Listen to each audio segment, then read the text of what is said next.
Usukuma nokulukhetha unyazi lwezulu. Bantwana abahle basezulwini kusukuma agcinwa lapha ekhaya. Kusekhaya lapha. Hlobo ezinhle Nkosi nisuku bazindaba enkulu kaShembe. Njoba ngisukuma ngalesihlabelo ngithi ngiswela imilomo yokumbonga noJehova. Lo guqile umntwana wakwacele khona lapha eNgonyameni. Yoze kuthiwe kuhamba ngetiye kusuma abantu bakwacele bodwa. Akukho njalo. Bangcwele ngibona isikhala ukuthi angizivale. Ngithi ngiswela imilomo ngizobonga lo Shembe ngizobongela intombi ezala umkhulu. Eyakhunjulwa isisekuguleni. Thina ke kwethu kunensizwa kwethu umkhulu ewukhulu endoda ebeyithi mangena ikholo ithi la ngithi eliphambili liyotshela lisemvuthi njani ndaba phambili. Bengalifuni ikholo.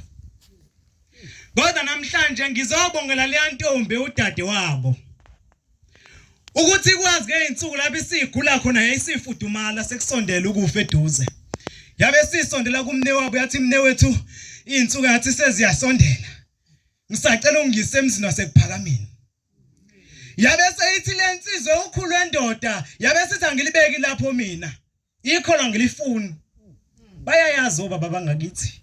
Bangangifakazela. Yabe seyithi le ntombi mfowethu ngiyacela ungise emzini wasekuphakameni kuthiwa kwasahlela inkosi ilanga esihlalweni. uNkulunkulu wesibili.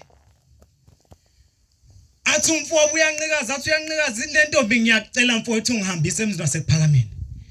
Yathi le ntombi mayifika emzini wasekuphakameni kwani make yobiwe enkosini yayisithi inkosi kulungile ngizobuye ngimbone. Kwabe sekuthiwa hayi ahambe edokodweni wabe seyahlala umne wabo. Khumbula ukuthi umne wabo akalifuni ikholo. Usehambile kodwa emzini wasekuphakameni. Ibe seyile ntombi mfowethu ukugula sengehlule. Kodwa engikubongayo mfowethu kuwena. Ngibonga ukuthi mina ungilethile lapha emzini wasekuphakameni bengifuna wena okwena ozongena emzini wasekuphakameni. Bengihambisa wena. Bengeve bakhamba mina bese ngiyophumula. Kuthiwa kwathi uma ke yobuka enkosini yathi inkosi awunoyibani banisehambile. Wathi nabo Shembe besigeve vele sifuna yena. Kodwa sesimlungisela indawo yakhe akasabuyele ekhaya. Sihamba siyomthuna lapha kabheka bezakho. Kuthe makuzobika yathi yalesi insizwa yathi kufanele ngiyobikela ekhaya ngiyobika ukuthi udadewethu akaseke kwasekuthiwa ungasaya kubika. Yabe seyihamba le ntombi yothunwa kwabheka bezakho. Kodwa khumbula ngithe kona le bekufuneka lensizwa. Kuthe kuhamba iminyaka lensizwa naye yayisigula. Bathe umkhulu yayinesilonda onyaweni. Ayilifunda lensizwa ikholwa. Ngoba sekuthiwa hayi baba ayisekho into esigayenza sesizamile. Kodwa akasambe sekuphakameni. Yathi ngiyofunana ekuphakameni wami ikholwa ngangilifuni ngangade vele ngishilo. Kwase kuthiwa mfowethu siyacela. Sicela ukuthi sihambe sekuphakameni. Kuthiwa kwabo ukusinda kwakho ukhulu endoda. Kuleso silonda sasikade sisonyaweni. Ngisukumela ukubonga lo msebenzi enjalo bangcwele. Ngiphinde ngibongela izwe lakithi. Inhlanhla yasezulwini. Siwuzwile umoya oheleza. Umthandaze benguthandaza imihla yonke bayazi ejokuhamba nabo. Oza kwethi nabasho. Bengihlezi ngikhalizwe lakithi. Kodwa ngiyabona uNkulunkulu uyalikhumbula. Ngithi angibongela izwe lakithi yacela ngiphinde ngibongele umndeni wakithi.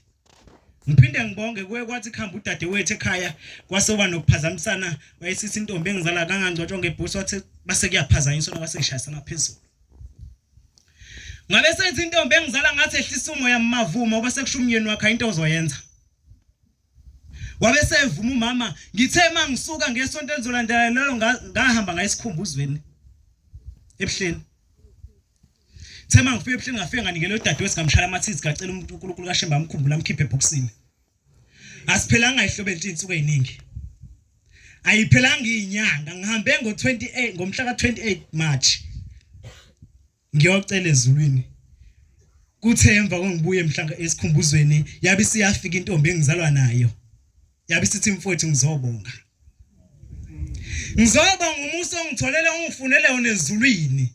uNkulunkulu kaShembe sengikhumbulile engicela kehle enkosini ngokuguqa wami lapha ngiyacela uNkulunkulu angikhumbule uNkulunkulu kaShembe kuleli ekhaya besifuneka nayo le ntombi esingasekho sengiyacela uNkulunkulu nama ngifukamene ngoba sekusele mina engifunekayo ngiyacela ehlobeni uNkulunkulu angikhumbule inkosi bisizwe layo